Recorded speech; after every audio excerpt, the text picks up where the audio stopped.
Muito bem, queridos, nós estamos aqui numa transmissão ao vivo, né? Diretamente de Belém do Pará, pastor Edmilson Costa Batista, que já você que vai entrando aí na live, vai mandando aí a sua mensagenzinha, né? A gente fica grato de saber que você está participando conosco. Nós vamos ler a palavra de Deus em 1 Samuel, no capítulo 7.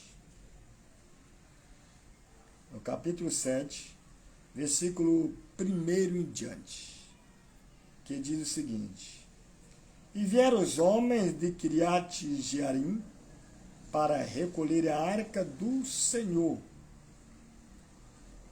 e a colocaram na casa de Abinadab, que quer dizer, meu pai é nobre, na região serrana, e consagraram a Eleazar, seu filho, para que guardasse a arca do Senhor.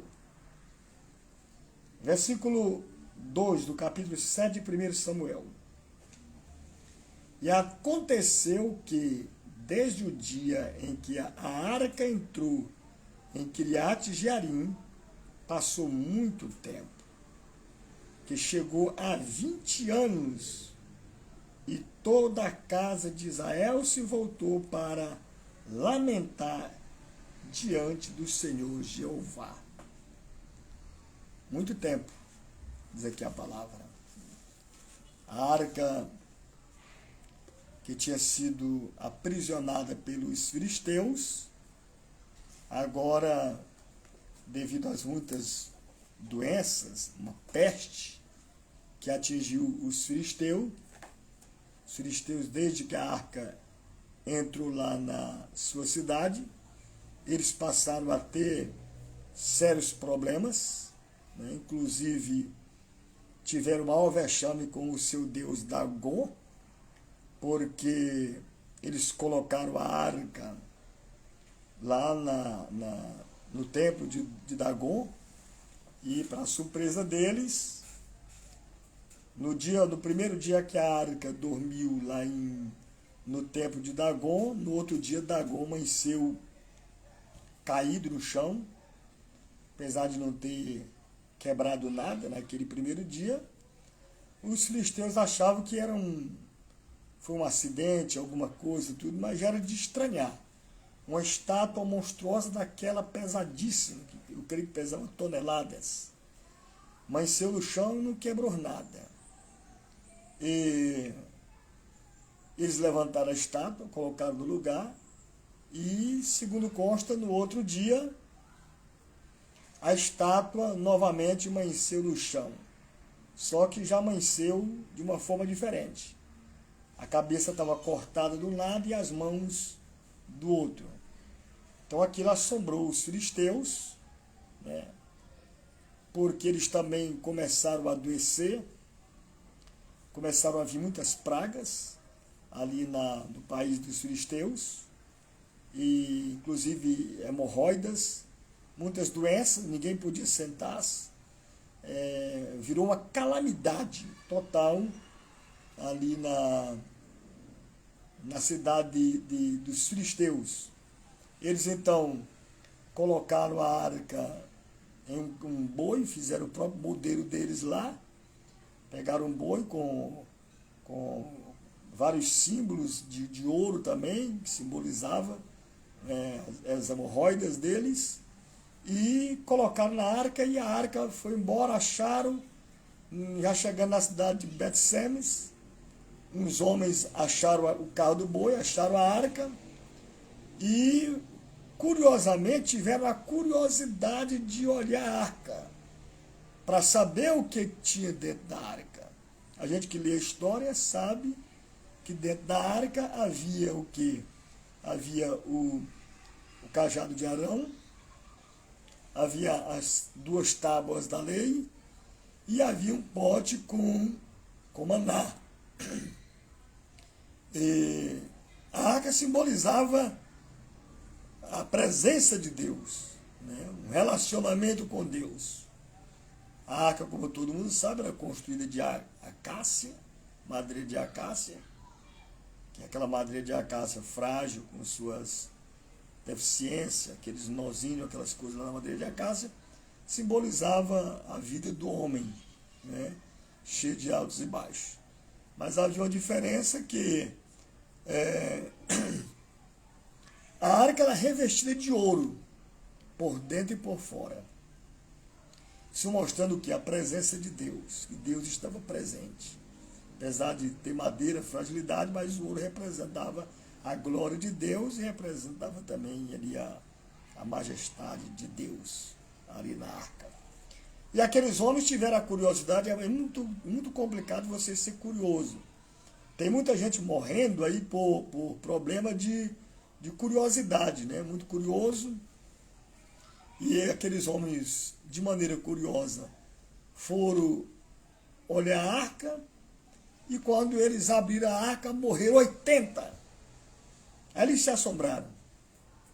Ficaram com medo daquela arca, que a história da arca, ela chegava aos povoados, aos países, igual chega até nós. Que a arca, ela tinha um poder, não em si a arca, era a presença de Deus que estava ali. O problema não era a arca, o problema era o Deus da arca, né? O Deus da arca. E a arca, ela, o pessoal quando entraram na arca ali a primeira vez, a Bíblia diz que eles, para atravessar o Jordão, sob a liderança de Josué, o Jordão se abriu. Então, os judeus, os israelitas, hebreus, eles viram muitas vezes milagres sobrenaturais acontecer mediante a presença da arca, quando eles levavam a arca.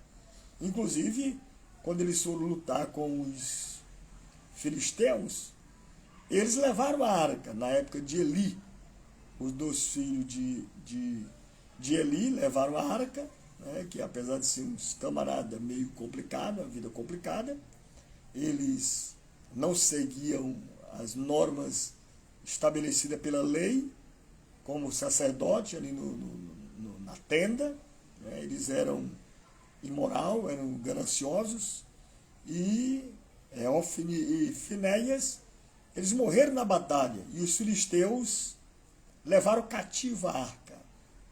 E eles pensavam que agora o Deus de Israel estava derrotado, porque eles estavam com a arca de Israel, o grande, eu posso dizer assim, símbolo de vitória de Israel, e o Deus, ele achava que o Deus estava ali dentro da arca, né? E levaram para o seu templo, já falei de Dagon, e começou a acontecer problemas, e eles devolveram a arca. A arca foi parar na casa de Abinadab, um cidadão comum da vida, e não tinha onde botar, botaram lá, eu creio que ele colocou ela, eu vou conjecturar, no depósito, lá. Consagraram o seu filho Eleazar a sacerdote, para cuidar ali da arca. Esse Abinadab tinha mais 2 filhos, que era Onã, parece que era Onã, e Uzá. E a arca ficou, então, 20 anos na casa de Abinadab. Um pouco mais de 20 anos. Tem pessoas que dizem que ficou até 60 anos. Mas a Bíblia registra lá, onde eu li, que foram 20 anos, um pouco mais de 20 anos. Ficou na casa de Abinadab. Nesse intervalo aí, Saul foi consagrado, foi separado, foi escolhido como rei. Saul foi escolhido como rei. E durante o governo de Saul, ninguém viu falar nada sobre arca. Coisa alguma, né? A arca ficou no anonimato, porque o que a gente via era que Saul, ele se interessava mais pela sua posição social, pelo seu status de rei, pelas suas conquistas em guerras, né? Pelo seu próprio nome, pela sua própria fama. Ele se preocupou muito mais em defender assim o seu reino, em aparecer, em vez de mostrar a glória de Deus. Reconheceu que Deus havia feito por ele, apesar de ele ser um cara muito simples, um camponês, estava procurando jumentas, e Samuel o encontrou e levou e o ungiu como rei, mas ele não valorizou a questão da arca, nunca quis saber. Nunca foi prioridade para Saul, em hipótese alguma, a arca de Israel. A arca, não. Ficou lá durante 20 anos na casa de Abinadab. Mas, irmãos, eu acredito o seguinte, que Abinadab também era um crente assim muito relaxado. Esse camarada aqui, conjecturando na minha imaginação, vou passar para vocês, a gente viu que Abinadab ele não se interessou muito pela arca. Ele não quis muito saber da arca. Ele não estudou a história da arca. O potencial que havia da arca, os grandes feitos. Eu acho que ele tratou aquela arca como uma caixa velha, sem efeito, sem poder. Apesar de eu crer que ele soube que depois que a arca deixou o país dos filisteus, lá em Bet-Semes, as pessoas foram olhar lá e morreram 80 homens. Mas o que aconteceu? Ele desprezou a arca. E por ele desprezar a arca não teve um potencial de ação nenhum na casa de Abinadab, crente relaxado. Eu creio que um camarada que não gostava da oração, não gostava de ler a palavra, entendeu? Um crente só de nome, uma pessoa só de nome, apesar de que alguns dizem que Abinadab era levita, se fosse levita, era um levita desviado, eu posso dizer assim. E eu acredito que a família de Abinadab era muito desmantelada também, uma família muito desconcertada. Por essa razão, Deus não teve possibilidade nenhuma de fazer alguma coisa na casa de Abinadab. A arca estava ali, entendeu? Uma potência. A arca, em outros tempos, ela era mais poderosa do que qualquer bomba atômica que existe hoje, né? Porque ali estava a presença de Deus. Os judeus faziam questão de aonde eles iam, eles levavam a arca. A arca era um referencial da nação judaica. Mas de repente, durante 20 anos, ninguém veio falar da arca. A arca fica na casa de Abinadab. E feito nenhum acontece. E eu conversando com algumas pessoas, inclusive minha esposa, cantora Iracema, e eu falando para ela sobre a questão de Abinadab, por que Deus não se manifestou na casa de Abinadab, através daquela arca? Se aquela arca representava a presença de Deus. E Iracema me deu uma resposta que eu achei interessante. Essa vai para as donas de casa. Vai para você que é esposa de pastor, de obreiros. Eu achei interessante essa resposta da Iracema. Ela disse, eu sei por que Deus não se manifestou na casa de Abinadab. Falei, por que Deus não se manifestou? Falou, olha, a esposa de Abinadab devia ser muito porca. E Deus não habita onde tem sujeira. A casa de Abinadab devia ser igual um chiqueiro de porco, como diz alguém. Tudo desarrumado, tudo desmantelado, tudo fora do lugar. A criação dos filhos de Abinadab, a gente vê no transporte da arca ali para Jerusalém, o acidente que aconteceu, as muitas falhas, quer dizer, um camarada que não adorava a Deus, que não estava nem aí. A arca estava lá na casa dele como uma caixa velha, que ele não valorizou, não deu nenhum valor à questão da arca lá. Sua esposa também, eu acredito que também achava que aquilo era um obstáculo, né? Eu conjecturo, mais ou menos, né? que aquilo era um peso, aquela arca lá era um peso, era um empecilho para até projetos, planos da esposa de Abinadab. Não souberam valorizar o grande potencial que a arca tinha ali em si, porque o Deus da arca estava junto à arca. Onde estava a arca tinha Deus também.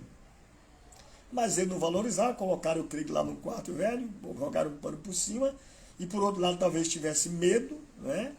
Mas você não vê nenhuma palavra sobre Abinadab se referindo à arca como um adorador, uma pessoa que estava lá considerando, se relacionando, né? A gente vê um camarada totalmente alheio à presença da arca. E o que acontece é que durante 20 anos, nada aconteceu na casa de Abinadab. Trazendo para a gente, queridos, a gente vê que tem muitas pessoas, muitos crentes, né, pastores, inclusive, ministérios, igual de Abinadab. Não cresce, não aparece, não vai para frente, é a mesmice. Conformados, não buscam a Deus, deixaram o primeiro amor, abandonaram o primeiro amor, não está nem aí com a fé cristã, não está nem aí com o cristianismo, e seus filhos andam de qualquer jeito, vivem de qualquer jeito, não ensinam, não tem aquela preocupação de ensinar seus filhos no caminho em que devem andar. Eu creio que os filhos de Abinadab, por exemplo, eles eram crianças quando a arca chegaram lá. Adolescente. Eles viram as muitas histórias da arca ser contada, mas eles não deram crédito, não se relacionaram com o Deus da arca. De forma alguma. Por fim, você vê a tragédia que aconteceu no dia de transportar a arca depois de 20 anos, porque quando Davi ele assume o governo de Israel, quando ele é ungido ao governo de Israel, a maior preocupação dele não foi com o trono, não foi com o glamour das multidões, o status dele, não é? A maior preocupação dele foi adorar o Deus da arca. Foi procurar aonde a arca estava. Descobriram então que a arca estava, falaram para ele, a arca estava na casa de Abinadab sem nenhuma atividade, entendeu? Ninguém adorava, ninguém ia lá, ninguém cultuava, estava no anonimato, esqueceram a arca. Mas a primeira preocupação de Davi como rei foi: vamos buscar a arca. Temos que trazer a arca para Jerusalém. A arca é importante. Eu já estudei sobre a arca, eu acompanhei um pouco a questão da arca. Só que Davi, juntamente com Abinadab, eles tentaram imitar o modelo de transportar a arca para Jerusalém, o modelo dos filisteus. E não é esse o modelo que está na Bíblia, o que ensina, o que Deus ensinou para Moisés. O modelo de conduzir a arca não é em cima de carro de bois.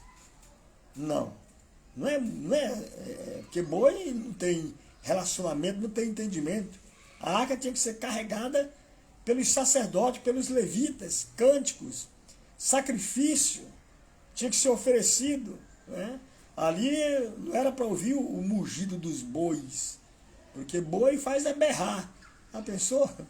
E por isso que era necessário que os levitas que carregassem, porque Deus queria receber a adoração, o louvor, a gratidão, o relacionamento, presença, as pessoas se conscientizar que a arca estava lá, que tinha que ter respeito, que tinha que ter reverência, que tinha que ter honra. Era isso que ensinava a palavra de Deus. Mas Davi tentou imitar também o modelo dos filisteus, de colocar num carro de boi e levar para Jerusalém. E Abinadab, que não tinha nenhum interesse, de forma alguma, um crente meio desviado, fraco, que não lia a palavra de forma alguma, que não adorava, que não se relacionava com Deus, colocou o rei nessa dificuldade, nesse vexame, porque quando foram transportar logo no início, os bois tropeçaram e a arca ia cair, e Uzá, que é um dos filhos de Abinadab, foi pegar, segurar a arca. E a Bíblia diz que Deus o partiu no meio, torou ele no meio.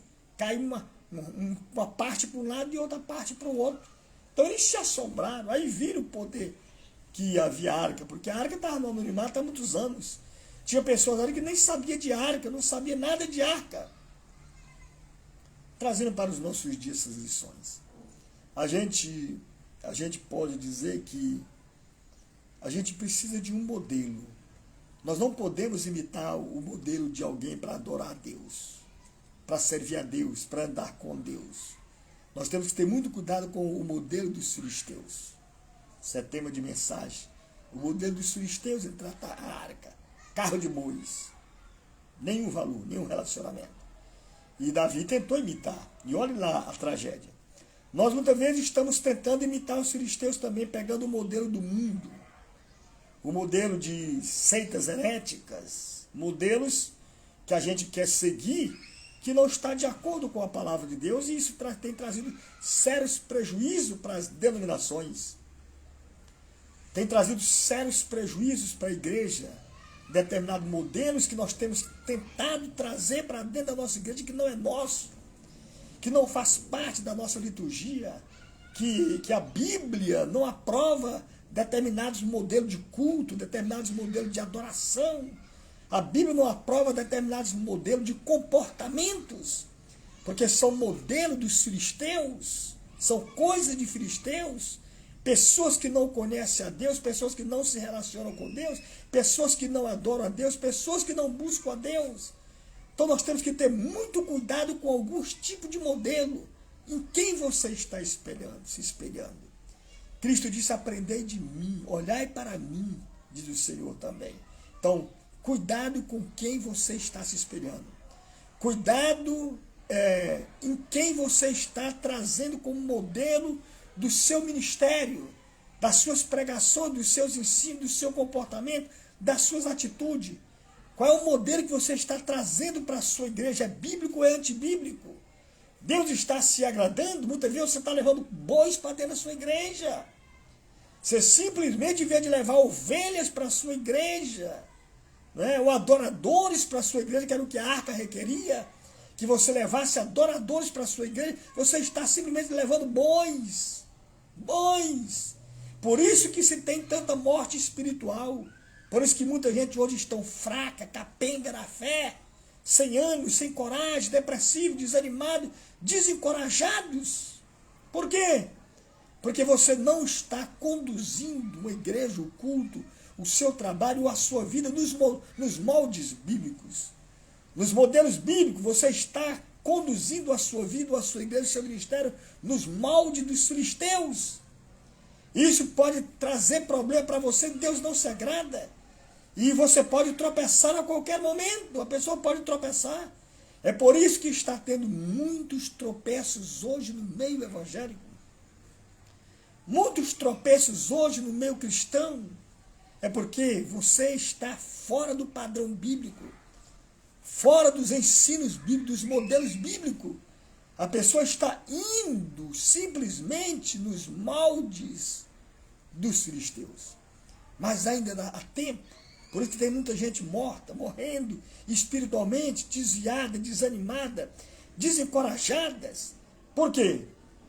Porque estão nos moldes dos filisteus. Procure seguir os moldes dos evangelhos, da Bíblia, da sã doutrina, do ensino de Jesus Cristo. Aí você vai ver, as coisas vão mudar na sua vida. Queridos, é muito sério essa situação. Muito sério. Depois que Uzá foi cortado no meio, torado no meio, partido no meio, que assombrou todo mundo, o próprio Davi temeu, o próprio Davi ficou abismado, aterrorizado. Pegaram a arca e deixaram na casa de Obed-edom, e Davi foi para casa, ele foi estudar como conduzia-se a arca, porque estavam levando um modelo errado, que não tinha nada a ver com o que ensinava nas Escrituras. Havia 30 mil homens com Davi naquele dia ali, 30 mil homens. Ainda bem que morreu só um, porque em Bet-Semes morreu 80 homens. Por quê? Porque queriam fazer as coisas do seu próprio jeito, não seguindo um modelo, um padrão que é a palavra de Deus determinava. Então, essa é uma situação muito delicada, que nós temos que ler a palavra de Deus para nós saber os moldes, os modelos de como adorar a Deus, o modelo de como servir a Deus, para você dizer, não, eu sou um servo de Deus, eu sirvo a Deus, Deus é o meu Senhor, entendeu? Deus é o meu Salvador. É por isso que tem muitos lares hoje, muitas famílias, que estão igual na época de Abinadab, nada acontece, uma mesmice. Depois nós vamos falar a arca na casa de Obed-edom. Hoje eu estou só na casa de Abinadab. Faça uma reflexão. Você se diz crente, você se diz cristão, você se diz servo de Deus. Mas como é que está a sua casa? Como é que está a sua família? Seus filhos? O que acontece? Deus pode se fazer presente na sua casa? Há lugar para Deus na sua casa? Como você está tratando Deus na sua casa e na sua família? Aí vem muitas vezes a murmuração. Talvez, como diz Iracema, havia muita murmuração. A casa de Abinadab havia um desregramento total, uma verdadeira esculhambação, podemos dizer assim, umas incompatibilidades, de briga, de contenda, de avareza, de cobiça, de tanta coisa, de falta de temor a Deus, falta de buscar a Deus, porque a gente pode entender que era tão cruel, terrível, que esse homem, por não ensinar direito à sua família, causou até a morte do seu próprio filho. Aquilo que seria uma bênção na sua casa se tornou uma maldição. Aquilo que seria para uma alegria na sua casa se tornou tristeza. Então, estude a vida de Abinadab e faça uma reflexão. Veja a sua vida, o seu lar, a sua família. O que você está pensando? Como você está adorando a Deus? Como você está servindo a Deus? Que tipo de ensino você está levando à sua igreja, à sua denominação? Cuidado com o modelo adotado por Abinadab concernente à arca, que isso gerou o quê? Tristeza, e isso gerou morte. Que Deus tenha piedade de cada um de nós e nos ensine a adorar o Senhor na beleza da sua santidade. E como disse Jesus para a mulher samaritana, os meus verdadeiros adoradores me adorarão em espírito e em verdade. Eu quero orar por você neste momento. Feche os seus olhos comigo. Pai eterno e santo Deus, ministramos a tua palavra. Senhor, nós entendemos que em cada lar muitas vezes tem um Abinadab. Muitas vezes nossos lares se transformaram em lares de Abinadab, onde o Senhor não pode mais se fazer presente e se manifestar. Pai eterno, eu te peço agora, que no nome de Jesus, por amor a Jesus Cristo, nos visite, tenha misericórdia de cada um de nós, nos ajude, nos socorra, fale conosco, nos dê o temor da tua presença, nos visita em nossos lares, para que não sejamos adoradores como Abinadab, mas como Obed-edom. Olha para as nossas casas. Senhor, queremos abrir a porta do nosso lar, para que o Senhor possa entrar e se fazer presente e nos dê a bênção. Senhor, o temor da obediência, ensinar-nos a sermos fiéis a Ti, temer o Teu nome, Te adorar, Te engrandecer, Te enaltecer, reconhecer a Tua grandeza em nossos lares e em nossas famílias. Visita cada pai de família, visita os hospitais, visita as prisões, visita os refugiados, os moradores de ruas, visita, Senhor, os desabrigados, cada estado, cada família. Tem misericórdia. Assim eu te peço nesta tarde, neste dia, nesta hora, neste momento, sê conosco. E todos quanto assistirem essa live, que sejam abençoados, que possam refletir, temer o teu nome, e ir para a tua palavra, consultar a tua palavra, meu Deus, e mudar as suas atitudes, mudar o seu comportamento, mudar as suas vidas. Assim, Pai eterno e santo, Deus de Israel, te agradecemos essas bênçãos do céu e o dia de hoje, em nome de Jesus e em nome de Jesus. Deus abençoe. Talvez você tenha 20 anos que não sente nada. Pregações, batismo com o Espírito Santo, estudo bíblico. Está na igreja por estar, mas nada acontece. Que a partir de hoje eu acredito que a sua vida vai mudar. A sua casa vai mudar. A sua história vai mudar. Você vai deixar de ser um Abinadab e vai se tornar um Obed-Edom em nome de Jesus. Deus abençoe a todos. Tenham todos um bom dia na paz de Cristo e até a próxima, se Deus quiser. Olha os 20 anos. Depois nós vamos falar dos 3 meses na arca na casa de Obed-Edom. Foram 20 anos na casa, mais de 20 anos, na casa de Abinadab e nada aconteceu. 3 meses foram diferentes na casa de Obed-Edom.